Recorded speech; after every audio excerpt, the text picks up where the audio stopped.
Hai semuanya, perkenalkan nama saya Jennifer Setiawan. Namo Buddhaya. Hari ini kita akan membahas tentang upasaka dan upasika pendukung Buddha. 3 upasaka utama. Yang pertama adalah Citta Gahapati. Citta Gahapati adalah anak keluarga kaya di Machikasanda. Saat kelahirannya, hujan bunga 5 warna turun di semua kota hingga setinggi lutut. Suatu pagi, Citta merasa kagum dengan keagungan Biku Mahanama. Setelah dibabarkan dhamma oleh beliau, Citta cerah menjadi Sotapanna. Saat para biku mengunjungi Ambatakarama, Biku Sariputta membabarkan dhamma dan Citta mencapai kesucian Anagami. Ketika Citta bersujud di kaki Buddha, hujan bunga 5 warna turun dari langit. Hal ini terjadi karena pada masa Buddha Kasapa, Citta membawakan bunga kepada seorang biku, lalu bersujud dan berkata, "Semoga aku akan berjaya dan bertaburkan bunga." Pada masa Buddha Padumuttara, Citta bertekad untuk menjadi upasaka yang unggul dalam mengajar dhamma setelah melihat seorang upasaka yang dinyatakan demikian oleh Buddha. Saat Citta hampir menemui ajalnya, para dewa memintanya untuk menjadi raja semesta, tetapi ia menolak karena hal itu tidak tetap. Citta akhirnya mengajarkan dhamma. Kalian harus melatih diri dengan berkeyakinan kepada Buddha, Dhamma, Sangha. Apapun yang dapat kita bagikan kepada orang lain, bagikanlah semuanya tanpa pikir kepada orang yang terpuji. Citta dinyatakan oleh Buddha Gautama sebagai upasaka yang unggul dalam mengajar dhamma. 2. Hataka Alawaka. Alawaka Kumara adalah anak dari Raja Alawaka. Suatu hari, ia hampir dimangsa oleh Yaka, namun diselamatkan oleh Buddha dan diberitahukan tentang 4 dasar sifat yang dia gunakan untuk mengumpulkan pengikutnya, yaitu pemberian hadiah, ucapan ramah, perbuatan baik, dan perlakuan setara. Ia dinamai Hataka Alawaka yang artinya dari tangan Alawaka. Buddha memujinya karena memiliki 8 sifat menakjubkan, yaitu keyakinan, kebajikan, rasa malu berbuat salah, takut akan akibat berbuat salah, kemampuan mendengarkan yang piawai, kedermawanan, kebijaksanaan, dan kerendahan hati.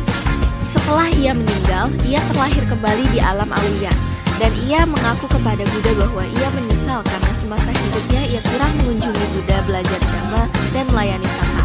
Ia pun dinyatakan sebagai upasaka yang unggul dalam menghimpun pengikut dengan 4 dasar sifat. Yang ketiga, Anathapindika. Anathapindika berasal dari kata pinda yang berarti penderma dan anata yang berarti kepada yang tidak mampu. Anathapindika merupakan panggilan kehormatan Sudatta, seorang perumah tangga dari Savatthi. Mereka bertemu setelah wasa ketiga sejak Buddha mencapai keseimbangan sempurna. Buddha membimbing Anathapindika dengan menjelaskan 4 kebenaran mutlak. Dengan itu, mata kebenaran yang tanpa noda, bersih dari debu, terbuka bagi Anathapindika. Apapun yang memiliki sifat alami timbul, semua juga memiliki sifat alami tenggelam. Akhirnya Anathapindika memahami kebenaran dhamma, melenyapkan semua keraguan dan tidak goyah. Lalu ia mencapai Sotapanna. Anathapindika membangun banyak wihara untuk tempat tinggal para sangha. Ia wafat karena sakit yang amat parah. Ia akhirnya terlahir kembali sebagai dewa muda di surga Tusitaya, memenuhi wihara Jatawana dan sekitarnya dengan cahaya sudari. 3 upasika utama Buddha. Yang pertama, Kujutara. Kujutara adalah putri dari pelayan Gosaka. Setiap hari ia akan membeli bunga, namun hanya 4 dari 8 keping uang yang ia pakai. Setelah mendengarkan ceramah Buddha, ia mencapai kesucian Sotapanna dan tidak berniat mencuri lagi.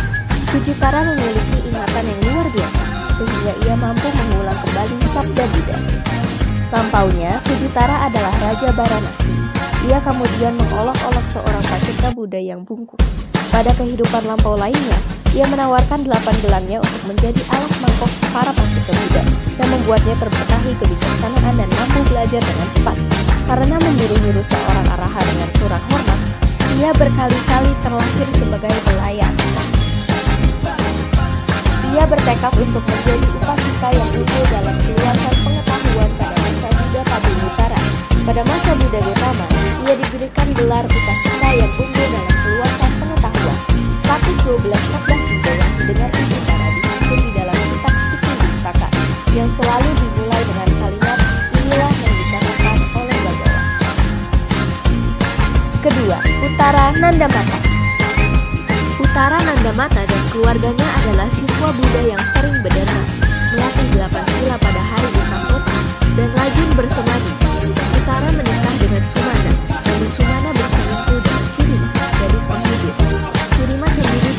utara dan menyiram minyak panas kepada utara. Namun utara tidak terkena sedikit pun. Sirima menyesal, lalu mendengarkan dhamma oleh Buddha. Pada akhirnya, Sirima mencapai kesucian Sotapanna. Buddha pun menyebut Utara Nandamata sebagai upasika yang unggul dalam jana. Yang ketiga, Wisaka. Wisaka dilahirkan dari keluarga yang kaya raya. Ketika mendengar khotbah Dharma langsung dari Buddha, Wisaka langsung mencapai tingkat kesucian Sotapanna. Wisaka memiliki 5 macam kecantikan wanita, yakni kecantikan rambut, kecantikan penampilan, kecantikan struktur tulang, kecantikan kulit yang lembut dan berwarna kuning emas, dan kemudaan. Wisaka sangat terkenal sebagai orang yang membawa keberuntungan.